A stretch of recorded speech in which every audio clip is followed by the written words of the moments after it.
Genèse 3, 4 à 5. Genèse 3, 4 à 5. Dans ce verset, le serpent est en train de dire à la femme, est-ce que Dieu a-t-il réellement dit? Quand la femme répond, le serpent dit, le serpent réplique en disant, non, ce n'est pas vrai. C'est que Dieu vous a dit, ce n'est pas ça. Voici ce qui va vous arriver. Je veux que quelqu'un écrive ça directement. Le secret de chaque couple est connu par le couple lui-même.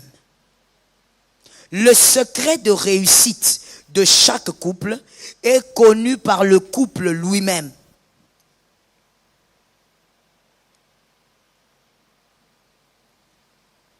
Le serpent a parlé à la femme comme s'il maîtrisait le secret de leur couple. Il a parlé à la femme comme s'il maîtrisait le secret. Il dit à la femme, non, ce qu'on vous a dit n'est pas vrai.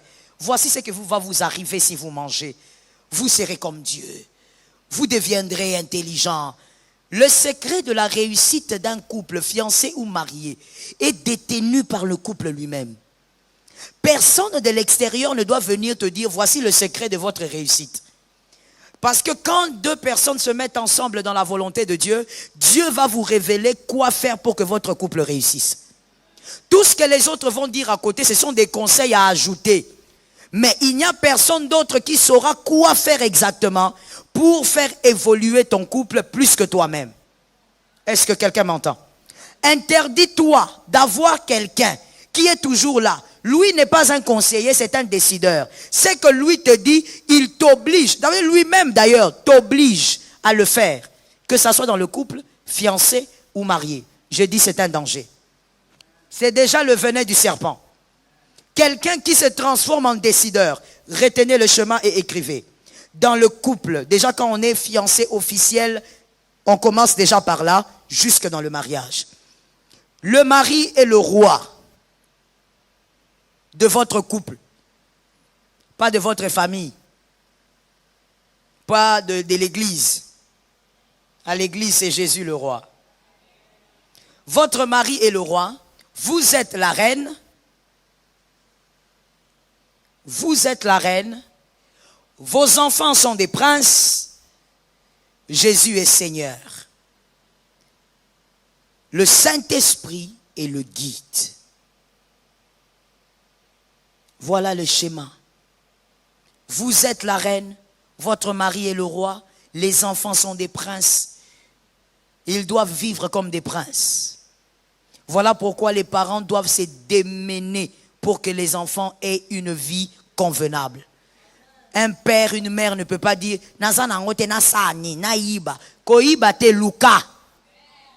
cet amen est pourri, donne-moi un amen. Translation. Voilà pourquoi dans la famille, le père, la mère doit se débattre de mener pour que les enfants vivent une vie équilibrée. Tu ne peux pas dire je n'en ai pas, qu'est-ce que je dois faire? Je dois voler? Non, ne vole pas, bats-toi pour avoir. Dès le moment où tu fais des princes et des princesses, tu n'as plus de vie. Ta vie leur appartient. Tu dois te battre pour qu'ils étudient dans des bonnes écoles. J'ai aimé ton acclamation, maman, que Dieu te localise.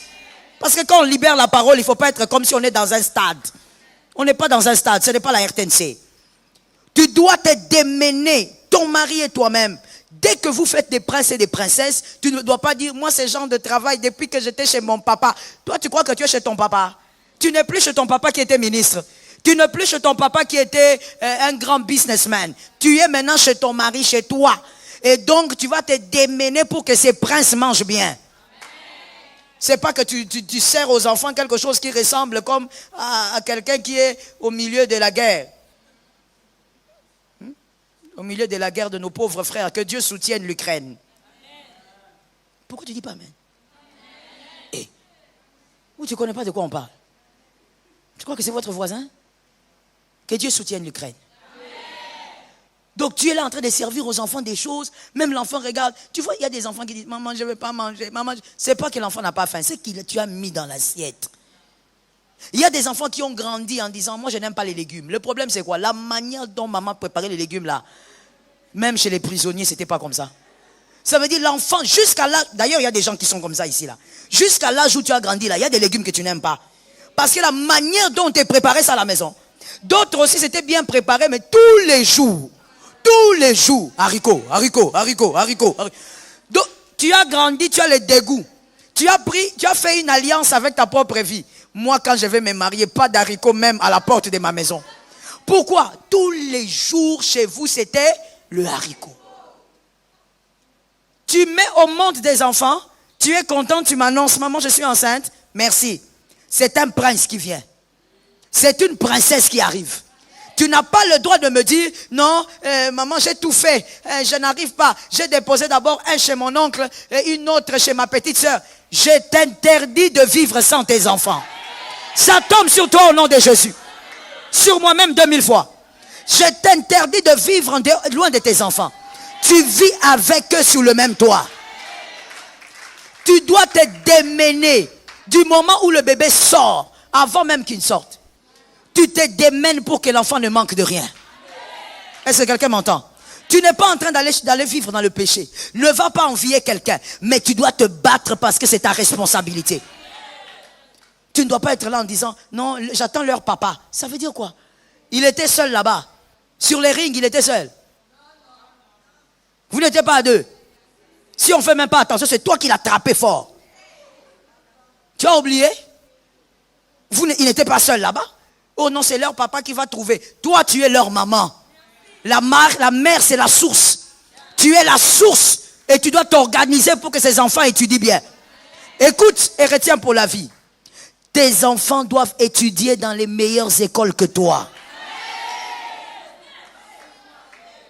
Ce qu'on a fait pour toi, toi fais le double. Est-ce que quelqu'un m'entend? Ça doit être un défi pour toi.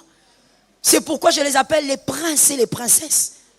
Tu ne dois pas dire comme certaines personnes sans la connaissance de la parole. Tu es là, tu dis, est-ce que moi on avait fait tout ça pour moi? N'est-ce pas que j'ai grandi? Tu as grandi, c'est vrai. Regarde comment tu as grandi. Tu as raison de dire que tu as grandi, mais regarde comment tu as grandi.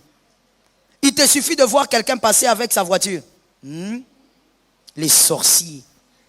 Tu as grandi aigri. Pourquoi? Parce qu'il y a des choses qu'on ne s'est pas battu à te donner quand tu étais enfant. Toi, tu dois te battre pour donner un meilleur avenir à tes enfants. Ne mets pas au monde les enfants pour que ta mère s'en occupe. Pour que ton père s'en occupe. Malédiction au nom de Jésus. Je dis c'est une malédiction au nom de Jésus. Si les parents veulent venir faire du bien, que ce soit comme un cadeau, ils donnent des petits cadeaux à leurs petits-enfants. Mais ce n'est pas que toi, tu prends ton fils aîné, tu le déposes chez la grande sœur. Grande sœur, aide-moi à payer les frais de cet enfant. Il y a quelqu'un qui est en train de dire, mais maman, la vie est difficile. Tu veux que je te réponde? Je dis ceci. Là où tu es allé déposer l'enfant là, la vie n'est pas difficile là-bas. Tu es toi-même en train de prophétiser que toi, tu dépendras toujours des gens. Pour eux, ça sera toujours bien. C'est pour toi qui sera toujours bizarre. Refuse ça. Et dans votre couple, c'est Jésus qui est Seigneur. Tout le monde, je dis bien, les familles, les pasteurs, l'entourage, les collègues, tout le monde doit être là pour vous donner des conseils. Le conseil est toujours apprendre. Même lorsque tu commences à voir un pasteur qui vient te dire, écoute, toi, tu dois faire ceci. Pour ton mari, tu dois. Pour ta femme, tu dois. Il y a un problème là-bas. Parce que le pasteur n'est pas la troisième entité d'un foyer. Le pasteur est un conseiller qui donne des conseils et c'est au couple à prendre. Toi, tu ne peux pas être là, tu es fâché parce que ton conseil, on n'a pas écouté. Oh, tu as ta propre vie, occupe-toi de ta vie. Et toi, maintenant, par rapport à ton propre foyer, attention avec l'ingérence. Est-ce qu'on s'entend? Je parle de ce point, le reste, on continue le soir. La première erreur que les couples ont l'habitude de faire, fiancés ou mariés, on va continuer les autres erreurs le soir. La première erreur que les couples ont l'habitude de commettre, que ce soit les couples officiellement fiancés ou mariés, c'est de laisser tout le monde avoir le privilège d'orienter leur vie. C'est la première erreur. De laisser tout le monde avoir le privilège d'orienter leur vie. Non. Tout le monde ne doit pas vous orienter, ma sœur. Mon frère, non, ça ne se passe pas comme ça. Tout le monde ne doit pas orienter votre vie de couple. Tu es fiancé, ta copine vient de nulle part te dire « Non, non, non, tu vois, la date où vous avez mis le mariage coutumier là, c'est pas bien. Il n'y aura pas beaucoup de gens, il faut reporter. » Tout le monde peut venir parler sur toi. Tout le monde peut venir donner son avis sur ta vie. Je dis ceci, tout le monde a le droit de penser, mais tout le monde n'a pas le droit de décider. Tu ne vas pas empêcher les gens de penser. Chacun est libre. Chacun peut trouver ton mariage bon ou mauvais. Ce n'est pas un problème. Mais pour décider, ce n'est pas tout le monde qui doit décider. Les premiers décideurs d'un couple, c'est l'homme et la femme. Ça commence d'abord là. C'est pourquoi je dis que Jésus est votre Seigneur. Vous ne décidez pas seul. Vous décidez avec lui. Donc, la première erreur que la plupart des gens ont commis en étant mariés ou fiancés, c'est de croire que tout le monde peut venir parler là-dessus. Je l'ai dit hier, votre fiançaille, votre mariage n'est pas une poubelle. Tout le monde ne peut pas se permettre de dire j'ai mon avis par rapport à tes fiançailles là, la salle là, c'est pas bon, il faut changer. C'est une erreur. Dans une vie de couple, il doit avoir des limites. Les hommes doivent savoir qu'ils ne peuvent pas venir parler comme ils veulent de ton couple. Est-ce que quelqu'un m'entend? Que ça soit fiancé ou célibataire, il faut refuser cette erreur.